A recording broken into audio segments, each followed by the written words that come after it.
বিসমিল্লাহির রহমানির রহিম।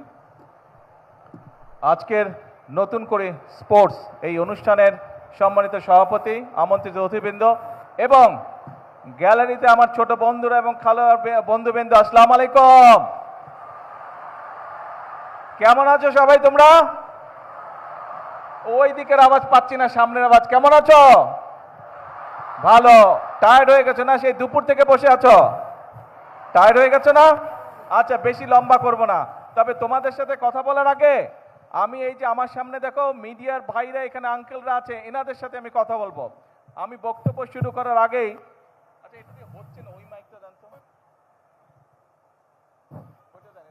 টানছে গলা। আমি প্রথমে মিডিয়ার ভাইদের সাথে একটু কথা বলতে চাই, মিডিয়ার আঙ্কেলদের সাথে। মিডিয়ার ভাই আপনারা যারা এখানে উপস্থিত আছেন, সেটা ইলেকট্রনিক মিডিয়া হোক বা প্রিন্ট মিডিয়া হোক, আপনাদের কাছে আমার একটি অনুরোধ আছে এবং আপনাদের মাধ্যমে আপনাদের যে কর্তৃপক্ষ অর্থাৎ এডিটর সাহেবরা আছেন তাদের কাছে আমার অনুরোধ আছে। এই যে একটা গেম আজকে হয়ে গেল, নতুন করে স্পোর্টস হয়ে গেল, যেটি আজকে ফাইনাল হলো আজকে, আমরা সব সময় দেখি যে পত্রিকায় বা নিউজে বিভিন্ন বিষয় হাইলাইট করা হয় বা লিড নিউজ থাকে। আপনাদের কাছে আমার অনুরোধ, আপনাদের মাধ্যমে আপনাদের কর্তৃপক্ষের কাছে আমার অনুরোধ, এই যে আজকে যে ইভেন্টটা আপনারা দেখে গেলেন, এই ইভেন্টটা হচ্ছে বাংলাদেশের ভবিষ্যৎ, বাংলাদেশের ফিউচার। এই ইভেন্টটা আজকের, এরা হচ্ছে এই যে যারা প্যান্ডেলের নিচে বসে আছে, যারা গ্যালারিতে বসে আছে, তারা হচ্ছে বাংলাদেশের ভবিষ্যৎ, ভবিষ্যৎ বাংলাদেশ। কাজেই আপনাদের কাছে অনুরোধ থাকবে, যত নিউজই থাক, আগামীকাল আপনাদের সম্প্রচারিত প্রতিষ্ঠানে, আপনাদের পত্রিকায় যদি আজকের এই বাচ্চাদের খেলা, আজকের এই ভবিষ্যৎ যারা আছে, তাদের নিউজটা যেন আজকে আগামীকাল লিড করা হয়, এটি আমার অনুরোধ রইল আপনাদের কাছে। আশা করি আপনারা কালকের বা রাত্রের ইলেকট্রনিক মিডিয়াতে আপনারা আমাদের এই ভবিষ্যৎকে আপনারা তুলে ধরবেন।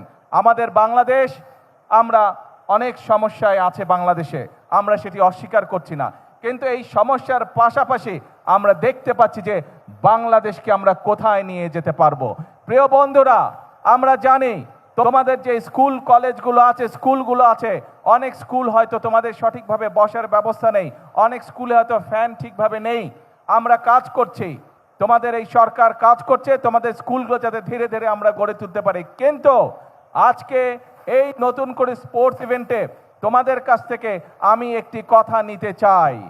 আমরা এই যে দেশকে সঠিকভাবে গড়ে তোলার কাজ করছি, এই কাজটি আমরা তখনই করতে পারবো যখন এই যে তোমরা যারা গ্যালারিতে বসে আছো, আমার হাতের বাম পাশে তোমরা যারা খেলোয়াড়রা বসে আছো, যারা পুরস্কার পেয়েছো প্রায় 350 খেলোয়াড়, তোমরা যদি আগামী দিনে নিজেদেরকে গড়ে তুলতে পারো সঠিকভাবে, তাহলেই আমরা বাংলাদেশকে ভবিষ্যতে গড়ে তুলতে পারবো। কারণ আমি দৃঢ়ভাবে বিশ্বাস করি, এই যে গ্যালারিতে হাজার হাজার ছোট বন্ধুরা তোমরা বসে আছো, তোমাদের মধ্যে থেকেই এই দেশের একজন ভালো ডাক্তার বের হবে, তোমাদের ভিতর থেকে এই দেশের একজন ভালো আর্কিটেক্ট বের হবে, তোমাদের ভিতর থেকে এই দেশের একজন ভালো ইঞ্জিনিয়ার বের হবে, তোমাদের ভিতর থেকে এই দেশে একজন ভালো ক্রিকেটার বের হবে, ভালো সুইমার বের হবে, ভালো টেনিস প্লেয়ার বের হবে, অর্থাৎ তোমাদের মধ্যে থেকে এই খেলোয়াড় বের হবে।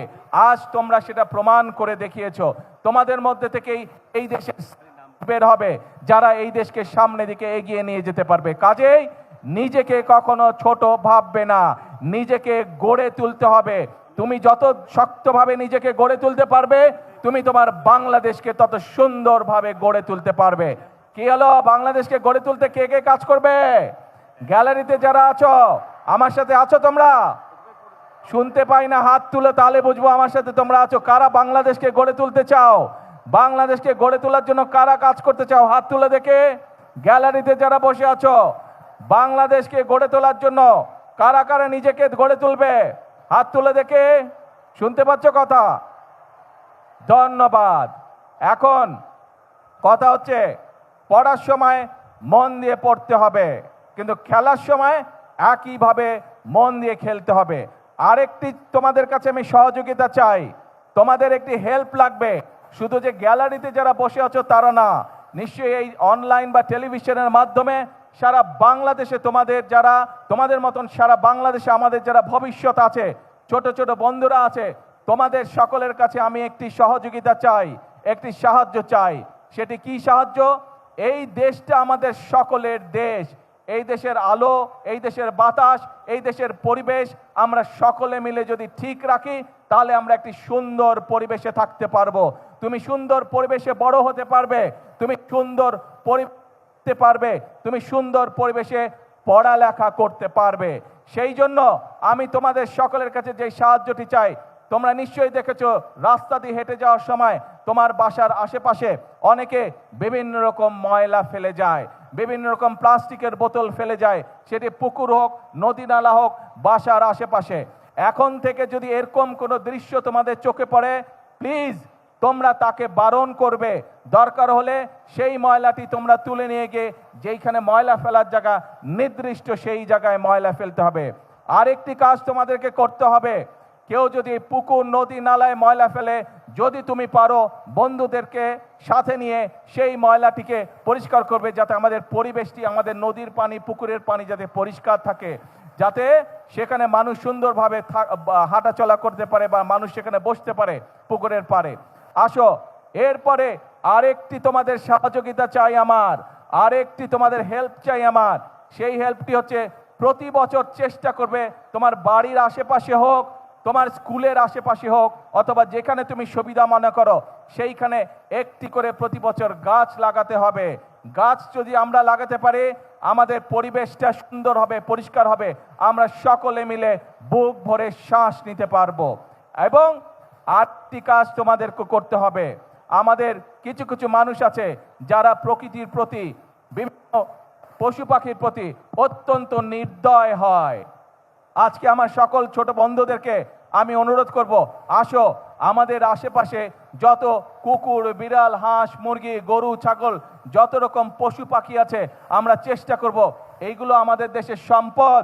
আমরা চেষ্টা করব এই যে প্রকৃতির আল্লাহ দেওয়া বিভিন্ন জীবজন্তু, পশু পাখি, এদের যত্ন নেওয়ার আমরা চেষ্টা করব।